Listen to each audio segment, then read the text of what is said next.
I said this morning that this program was not only celebrating the past and the history of MSP, it was not only describing the present program of the MSP, but it was also a cause to reflect and take account of where the program is going.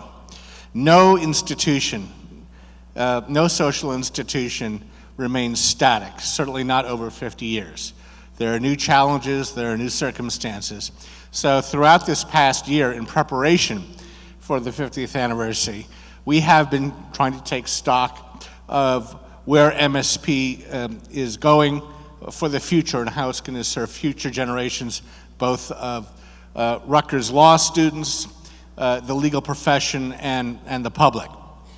So I would like to call up Professor David Trout, who for the past few years has served as chair of the Minority Student Program Committee here in Newark, who led this effort of reflection, and ask him to come and share with us at least tentative conclusions.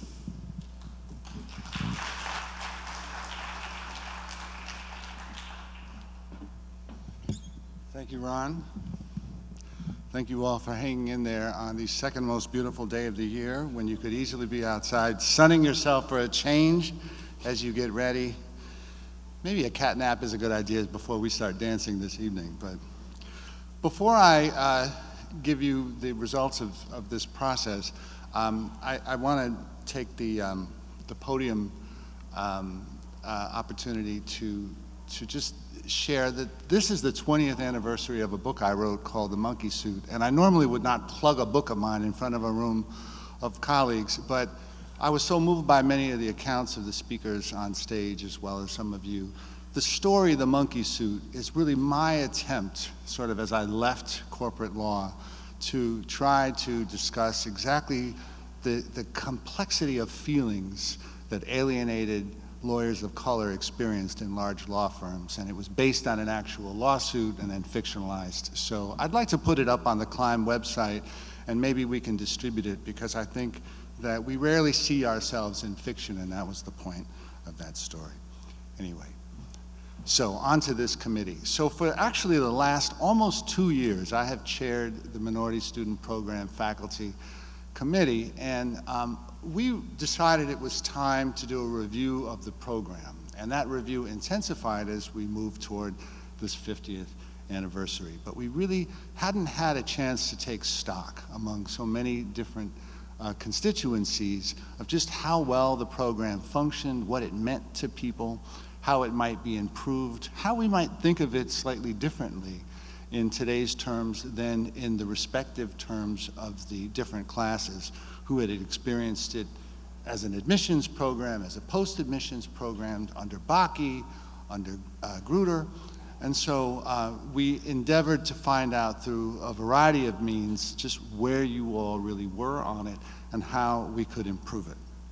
And so we did this through basically 3 means. In the first year, I want to thank my colleagues, Alexis Carradine, Sarah Dadouche, and Lou Ravison, who's here in the back, the great Lou Ravison, who has been such a great supporter of MSP for so many years, as you all know.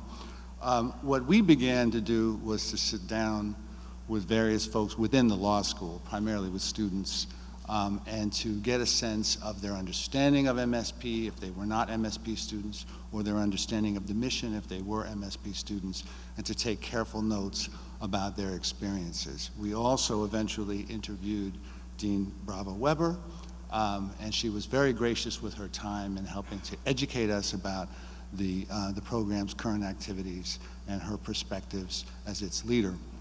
We then embarked over the last year, and most of you are probably familiar with it because you got pieces of it, on both surveys and on charrettes. Now, charrette may be a word that some of you use. It wasn't one that I used before I began this process. You probably use something more like focus group. But so we engaged 3 focus groups. Many of you in the room participated. We did one with 1971 to 1985 graduates. We did a second with 1986 to 1999 graduates. and a third with 2000 to 2017 graduates. And then we did one with former deans and associated staff, people who had worked very closely in a staff or administrative position with the program. So let me share first the general survey results. I mean, there may be a way for us to do this in a more systematic way and actually present it to you so you can look at the results yourself. But for the time being, I'll just give you a quick summary. The survey, which was rather general, about 12 questions, the responses were generally very positive from both students, current students in the program, and alumni on the program's overall effectiveness and its importance to your law school experience. What was wanted were expanded professional opportunities and networking. That came out very strongly. And also more efforts to institutionalize diversity and inclusion in law school and the profession. And I'll get back to that point in just a minute. Excuse me. And then for the charrettes. The charrettes were interesting. One of the takeaways from the charrettes was sort of in the lifeline of a 50-year program like this, you really came to see the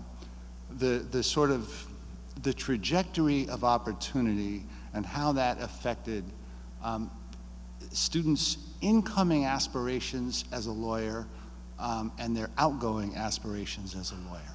So in that early period when it was new and radical and the result of lots of protest and very few schools were doing it and there weren't easy labels for what we had accomplished here at Rutgers, you found much more of an interest in doing public interest or social justice work among graduates. So virtually everybody that we talked to there was sort of soaked in the social justice ethos of the program and had gone on to illustrious careers where their primary focus was some aspect of social justice lawyering or another. What changes then as we move into more recent history is that people coming into the program, especially in the post-admissions years, were not necessarily wedded to getting a job in the public interest, did not necessarily see themselves as becoming a lawyer in order to promote social justice, and just as frequently, if not more frequently, were interested in law as a vocation by which they would become professionals with much greater economic and social stature in their communities through more corporate settings. So that was a distinct difference in some of the things in the different classes. I could describe these as positives, but I would prefer to describe some of the things we learned from the charrettes as loves. Because as I think many of us are experiencing it by this hour on this day, there's a tremendous amount of love for this program. And we were really blown away by the extent to which people had internalized this program as part of their personal identities. And that really bears repeating. People have internalized this program as a part of their identities, not just as their professional identities. Because many people came to the law school, even though they were students of color, they were 22 years old, and they had some sense of marginalizations. Not everybody identified with a sense of marginalization or a sense of difference or a sense of being a person, who occupied some sort of a distinct status, and all that that might mean professionally, as we just heard in the last panel. So for many people, the MSP program experience was the first opportunity to sort of see themselves as part of a shared community of people and the kinds of experiences that had been had in the past and that would inevitably face them in the future. And even though some were more reluctant to come to that realization, most ultimately did. And it wasn't the kind of a wake-up call that was personally devastating. Oh my God, I'm part of this despised group. It was quite the opposite. It was a source of strength that almost to a person they expressed as something that they felt they were now ready to go into the workplace, to go into their communities, to go into adult life prepared to handle, not to be afraid of, to feel as though they were equipped to be people who could speak out, who could recognize the levers of power, who could stand up for themselves, who could stand up for other people, whether or not they were in social justice, and they could actually work to make change. That they had, in many respects, been encouraged, and the fear had been lost through the education of shared experience. So it was fascinating, and some of the comments that people made was that connections to the minority student program were connections to opportunity, as well as connections to a family. That MSP constituted a trusting body, a kind of beloved community. We actually heard that phrase from Martin Luther King, but that here among each other over 3 years, and then of course the connections that continued afterwards, there was a sense that I belong to a community that is more than simply some social web, but is actually beloved. It taught a sense of responsibility, and as I mentioned before, a fairness to others like oneself. It was a safe space. This came up repeatedly, and in fact, one quote was, "If Rutgers was the house, MSP was the room." There were concerns, just as there were coming out of the survey. One distinct concern was the lack of black men in the profession. Another, many of you expressed a feeling of disconnection from the MSP program today, that you didn't really feel as though you had enough information about what was going on, but more importantly, that you wanted it. I will tell you, I am not a graduate of Rutgers, and I have no connection to the school where I studied law, and I don't want it, and I don't feel like I'm lacking because I haven't endeavored to build it. But we definitely sense that lack among many of you, that this is not a lifeline you wanted to see cut just because you graduated, and that was encouraging. And also finally, that what the MSP does ought to be the minimum. What it currently does ought to be the minimum, that the bar can be raised, because what we do is so special that there is more about it yet to be mined. And so let me move on finally to suggestions. More postgraduate mentoring, that what you learned in networking and being mentored as a student shouldn't have ended there, and I certainly understand that. I remember my years as a junior associate and the critical need for mentoring, because of course you don't come out of law school knowing yet how to be a lawyer, and it can be a very dangerous place. And the story that David just told about what happens when you make your first mistake, and the tendency of partners to see your work in a negative light can have devastating career consequences. And so that need for mentoring is critically important after graduation. More focus on corporate law and more training of solo practitioners. It's been the case for several years that many of our graduates, of course not just MSP, go on to pursue careers as solo practitioners, or after a few years they pursue them, and many felt we could do a better job in preparing them and use the MSP as a vehicle for doing that. I mentioned, but I'll say explicitly, the greater communication with alums. There was a feeling among many that social justice is important, yes, but not at the expense of other careers in law, including the differences between sort of public sector law and what some of us would call public interest law.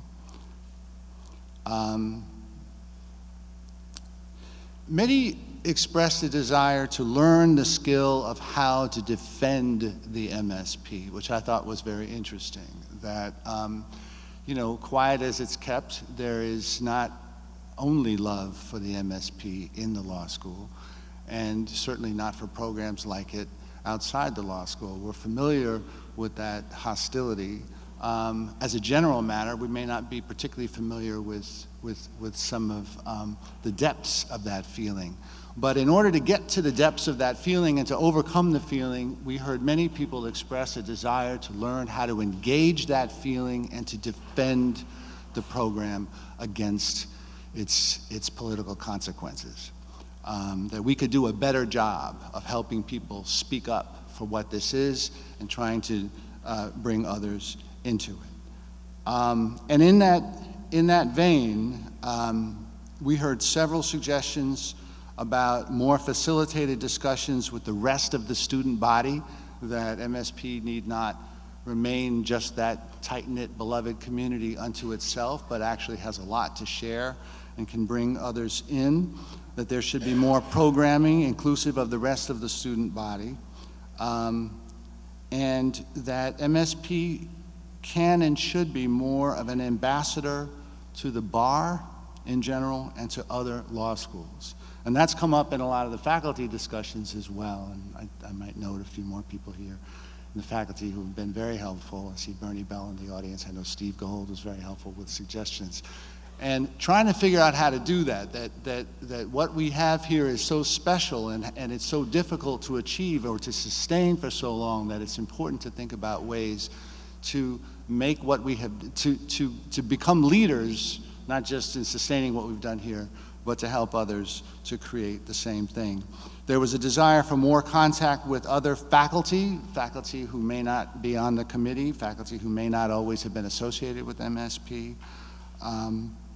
And I think that's about it. Finally, I want to leave you with a thought or two.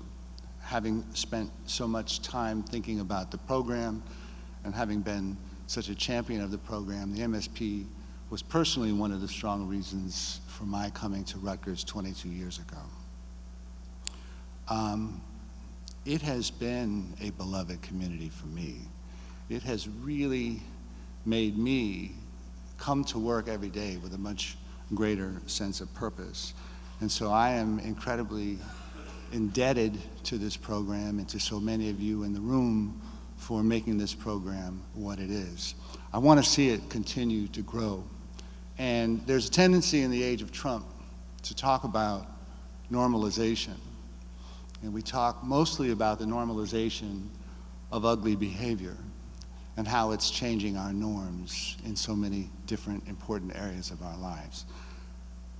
I heard someone earlier say, too, that it would be nice if we could begin the argument in anticipation of the backlash. And then I heard someone say later that the backlash has already begun. Well, let me say this about normalization. I think that what we have is the basis of very strong ideas that need to become normalized.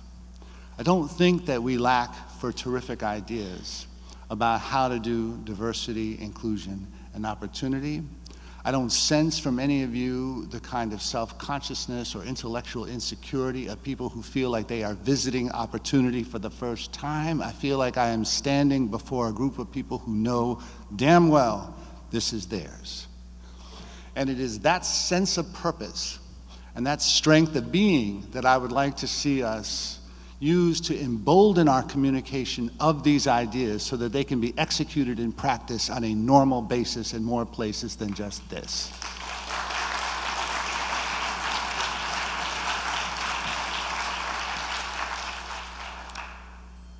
Finally, I would like that process to yield an end to the use of diversity as an adjective. There are no diversity lawyers. There are no diversity students. There are no diversity judges. There are lawyers and students and judges. And we come from where we come from and we belong here. And what we are doing is critically important. It is not some marginal part of the law. Again, we are not visitors. So the normalization of terms that marginalize our very status has to end. And if there's anything I learned in the last 2 years, there is no stronger community committed to doing that than this one. Thank you.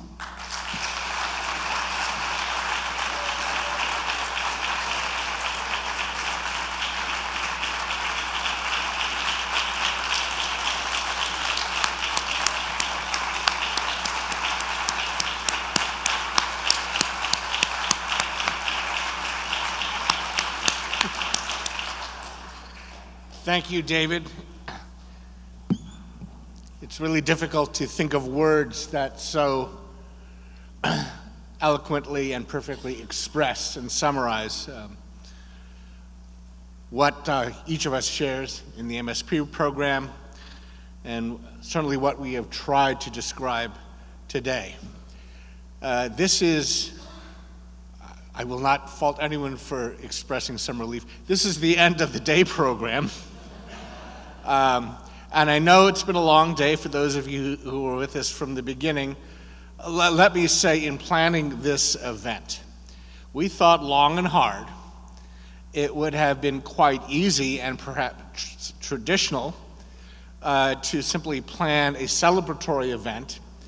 And we're going to have some of that, maybe especially a little later. But we thought that the MSP and law school community and family would not only bear with more than that, but would actually insist on more than that as we take stock during the 50th anniversary. Because as Professor Trout noted so eloquently, we need to take stock at this point. We need to move forward. We need to take account of new realities and make sure that MSP is as relevant to the law school, to the profession, to the society and communities that we all hope to serve, is as relevant in the next 50 years as it was in the first 50. If you'll allow me this personal reflection, I remember it was almost 38 years ago today that I entered this very room as a first-year law student, and I will admit, as then Dean Quinn noted, he admitted me to this law school, and I was admitted to the MSP program.